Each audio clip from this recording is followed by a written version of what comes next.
भाड़े की बहू। राहुल की उम्र शादी लायक हो गई थी, लेकिन अब तक उसकी शादी नहीं हुई थी। बस इसी बात से परेशान उसकी माँ हर जगह अपनी बेटी की शादी की बात फैला देती है। ऐसे ही एक दिन राहुल के लिए एक लड़की का रिश्ता आता है, लेकिन राहुल को लड़की पसंद नहीं आती, जिस कारण राहुल उस लड़की से शादी करने से मना कर देता है। माँ, मैं इस लड़के से शादी नहीं करूंगा। अब कैसी कैसी लड़कियां दिखा रही है मुझे। मेरा और इसका कोई मैच ही नहीं है। कहाँ मैं कहाँ ये। अरे थोड़ा लेवल कर तो ढूंढिए माँ।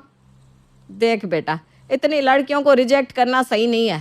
पांचों उंगलियां एक बराबर नहीं होती, कुछ ना कुछ खराबी तो निकलती है। लेकिन माँ, इसका मतलब ये तो नहीं ना कि आप मुझे किसी के भी साथ बांध देगी। हाँ, तो तुझे अगर कोई पसंद है तो मुझे बता दे, मैं तेरी शादी उससे करवा दूंगी। माँ, अगर मुझे कोई लड़की पसंद होती तो घर में मैं इतने ड्रामे होने ही नहीं देता। मैं खुद ही उस लड़की को आपके सामने ले आता। इतना बोलकर राहुल अपने कमरे में चला जाता है, लेकिन राहुल का ऐसा बर्ताव देखकर सावित्री रोने लगती है। उसे रोता देख उसका पति मोहित कहता है, सावित्री, तुम क्यों राहुल की चिंता कर रही हो? अरे जब उसकी शादी लिखी होगी तब हो जाएगी। लेकिन अब मुझसे घर के काम नहीं होते, मेरी उम्र होती जा रही है। जिस तरह राहुल के नाटक है ना, उससे तो साफ जाहिर हो रहा है कि ये शादी करना ही नहीं चाहता। या तो वो किसी लड़की को पसंद करता है या फिर यूं ही कमारा रहना चाहता है। मोहित जी, आप राहुल को समझाइए ना, क्या पता आपकी बात करने से वो मान जाए।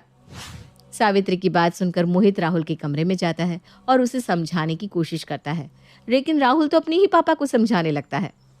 ठीक है पापा, मान लिया मैंने, आपकी पसंद से शादी कर ली। लेकिन मैं अगर कहीं उसे बाहर लेकर जाऊंगा तो आपने सोचा भी है कि लोग क्या कहेंगे? ना वो मेरी हाइट से मैच करती है, ना शक्ल सूरत, ना ही वो पढ़ी लिखी है। उसे तो अपनी बीवी कहते हुए भी मुझे शर्म आएगी। क्या आप अपने बेटे का ऐसा घर बसाना चाहते हैं जो शादी के बाद भी आपका बेटा कभी खुश ना रह सके? अगर आप अपने बेटे की खुशी नहीं चाहते, अगर आप चाहते हैं कि आपके बेटे का रिश्ता दुनिया के सामने रहे लेकिन उसकी पर्सनल लाइफ में हमेशा प्रॉब्लम रहे, तो ठीक है, मैं शादी करने के लिए तैयार हूँ। राहुल की बात सुनने के बाद मोहित इस शादी के लिए इनकार कर देता है और वो अपने बेटे का सपोर्ट लेता है। समय गुजरता है, लेकिन गुजरते समय के साथ अब भी राहुल का रिश्ता किसी के साथ नहीं लगा। कभी राहुल मना कर देता, कभी लड़की वाले राहुल को मना कर देते थे। ऐसे ही एक दिन सावित्री और मोहित आपस में बैठकर राहुल की शादी की बात कर रहे थे, तभी वहां सावित्री की पड़ोसन उनके घर आती है। कैसी हो सावित्री बहन? अरे कहीं बेटे का रिश्ता लगा या नहीं? अरे कहाँ भाई, अब तो ऐसा लग रहा है कि मेरे बेटे के लिए लड़की ही नहीं बनी, तभी तो मेरे बेटे की शादी नहीं हो रही। पता नहीं उसकी शादी कभी होगी भी या नहीं। अब तो मैं बाहर जाती हूँ तो लोग मुझे ताने देने लगते हैं, बेटा 30 साल का हो गया लेकिन अब तक माँ बाप उसे खुद से दूर नहीं कर रहे।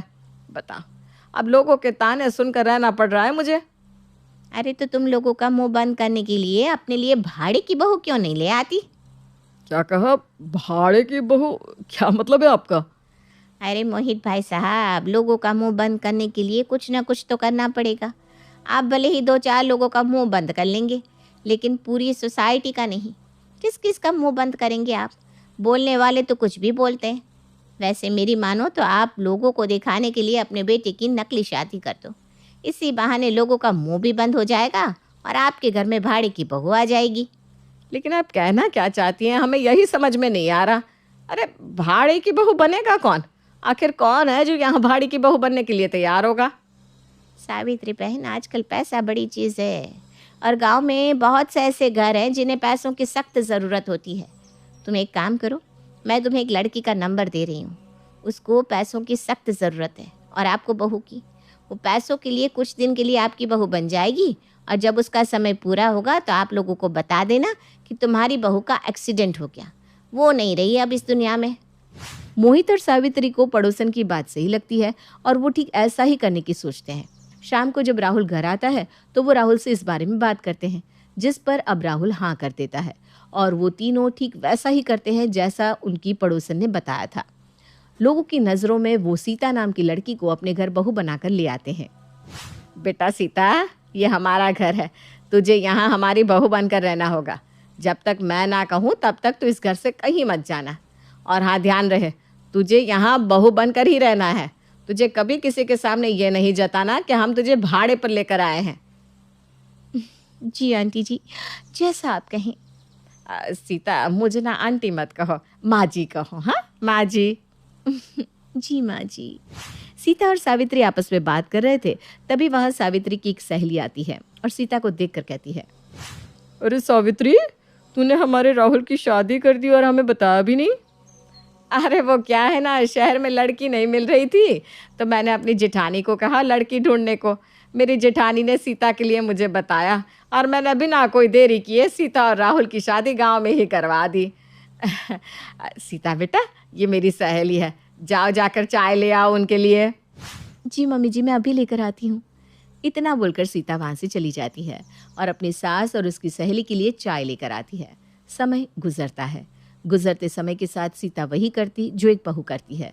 ऐसे ही एक दिन सुबह 5 बजे सीता उठकर घर में आरती कर रही थी। उसकी आरती की आवाज़ सुनकर राहुल, मोहित और सावित्री तीनों ही उठकर मंदिर में जाते हैं, जहाँ वो देखते हैं कि सीता घर के मंदिर में पूजा कर रही है। ये देखकर कहीं ना कहीं राहुल को भी अच्छा लगता है, लेकिन वो अपने माँ बाप के सामने कुछ नहीं बोलता। सावित्री, लगता है भाड़े के रूप में हमें अपनी असली बहू मिल गई है। हाँ मोहित जी, आप बिल्कुल सही कह रहे हैं, मुझे भी ऐसा ही लगता है। लेकिन हम इसे रोक भी तो नहीं सकते, क्योंकि ये तो यहाँ सिर्फ 3 महीने के लिए आई है।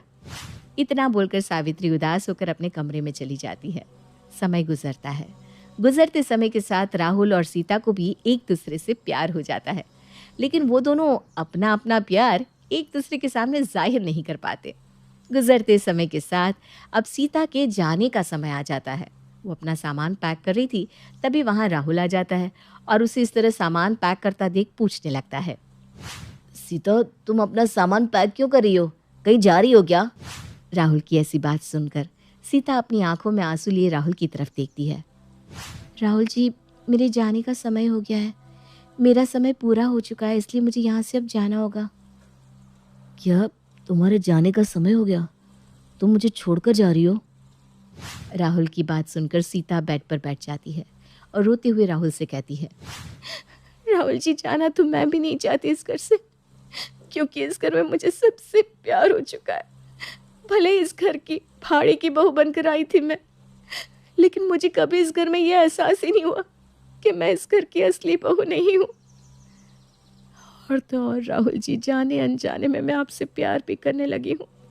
मैं इस घर से नहीं जाना चाहती राहुल जी, नहीं जाना चाहती, मुझे रोक लीजिए। सीता और राहुल की बात सुनते ही मोहित और सावित्री आ जाते हैं। सीता बहू, हमने तुम्हारी बात सुन ली है और मैं तुम्हें यहाँ से जाने ही नहीं देना चाहती, इसलिए मत जाओ। हमने तुम्हें जाने को बोला ही नहीं, और हमें यह भी पता है कि तुम भी ये घर छोड़कर नहीं जाना चाहती है ना बेटा? माँ जी आप...